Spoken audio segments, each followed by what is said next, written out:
The average American adds over 15.5 tons of CO2 to the environment each year. That's the weight of 5 savanna elephants. What if you could reduce that amount in half? Is that even possible? The answer is yes, and I'm going to tell you how I've personally made changes to my life to reduce my carbon footprint by half of that of a typical American's.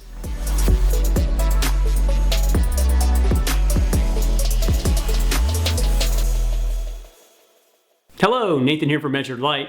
Maybe you've wondered how much you impact the planet just by living your life. In today's video, we're going to break down our carbon footprint and what aspects of our daily habits, from electricity to transportation, cause harm to the earth and our changing climate. But before we dive in, I want to thank everyone who has supported the channel over the first couple of months. It really inspires our commitment to making more content about everyday people tackling the climate crisis. And with that said, if you learned something today and like what you see here, hit that thumbs up button to let the YouTube robots know that we're doing a good job. All right, thanks for doing that. Now let's talk about our carbon footprint. I want to start us off by quickly talking about carbon dioxide, also known as CO2, and why it's so important.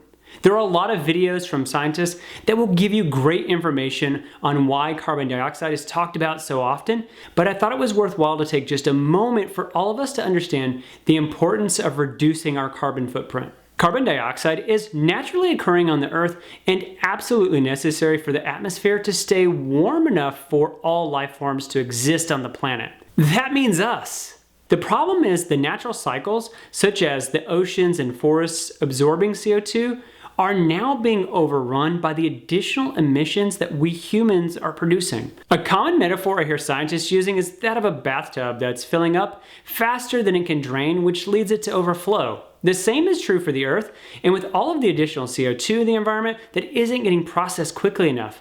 But instead of overflowing, our atmosphere gets warmer. That's why scientists talk about CO2 so much.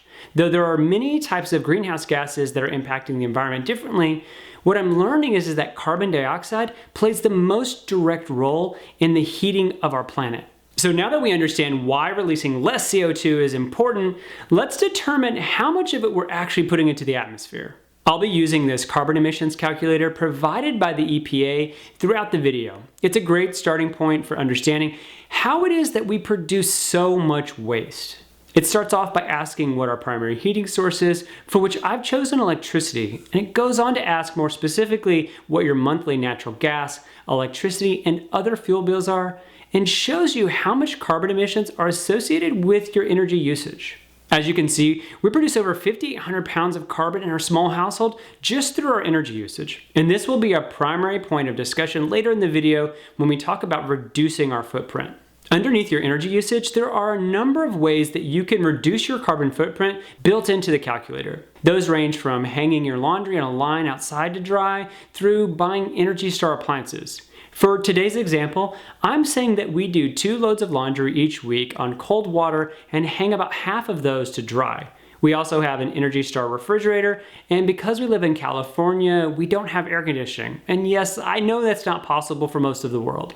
The next section is focused on transportation. Just last month, my wife and I decided to make an investment in a plug-in hybrid. This is the first car we've had in our household in over 12 years. So we're actually adding about 2,500 pounds of annual CO2 emissions to our footprint.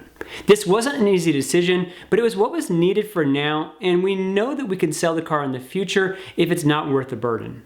And the final section is about waste management. In many communities, recycling is mandatory, and the calculator wants to ensure that you're doing everything that you should be to reduce your carbon footprint in regards to waste output. I'm just starting to better understand recycling and know that many people are skeptical of the recycling system in the United States. But what I can say is for now it seems way better to sort and recycle everything in hopes that even a small percentage of those things are being processed successfully. And with that, you can see we're producing about 8,345 pounds of CO2 each year. And though our circumstances are unique and may not be good options for your household, this calculator should give you a good indication of the basic size of your carbon footprint today. Now for what everyone really wants to know, let's get into some of the ways that you can further reduce your carbon footprint. If you look back at the EPA calculator, there are a couple of areas that you can focus on that will significantly reduce your footprint. Replacing your traditional electricity, which is often fueled by burning fossil fuels, with renewable energy sources is one of the easiest ways you can make a change today. There are a lot of ways to do this, and it may be as simple as choosing a green source from your existing energy provider. Literally, I think I checked a box to convert from our traditional sources to renewables.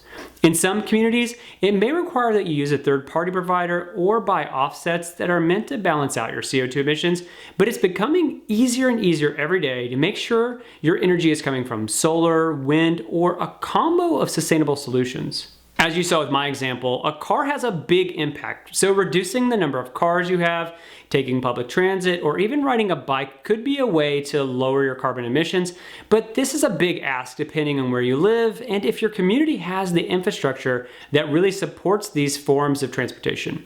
I would add that while electric vehicles are becoming more common and are better for the environment, we still have a problem of the grid. So make sure to check out my video on EVs to learn more about the hidden ways electric vehicles impact the environment. I think it's important to add there are several areas that a calculator like this doesn't account for. In fact, some of my largest emissions in the past have been flying for business, an act that adds thousands of pounds of emissions for a single round trip journey, and I was doing that dozens of times a year. Another large factor for understanding carbon emissions is how many children you have. By no means am I going to talk about family planning on this channel, but I will talk about the math, which indicates that each child in a household generates an astonishing 60 tons of potential CO2 emissions. If you want to learn more about this subject, I would highly recommend that you finish this video and then you watch the Gigawatts funny and informative video that asks, is it okay to have a child during the climate crisis? The link will be in the description below. Lastly, but not at all least, we must consider the food we consume. I'm working on a video that's solely focused on how our diets impact the planet, so I'm not going to get into the weeds too much on this topic today, but it's worth noting that a quarter of global emissions come from food and agriculture. If you eat beef just 1 to 2 times a week, you're adding 1,000 pounds to your carbon footprint. Yeah, it's a lot. And it's an area that I've personally struggled with, and every day I have to remind myself to eat down the food chain, have more plant-based meals, and choose options like nuts, beans, and eggs that are lower on the food chain. But like I said, there's more to come on this soon.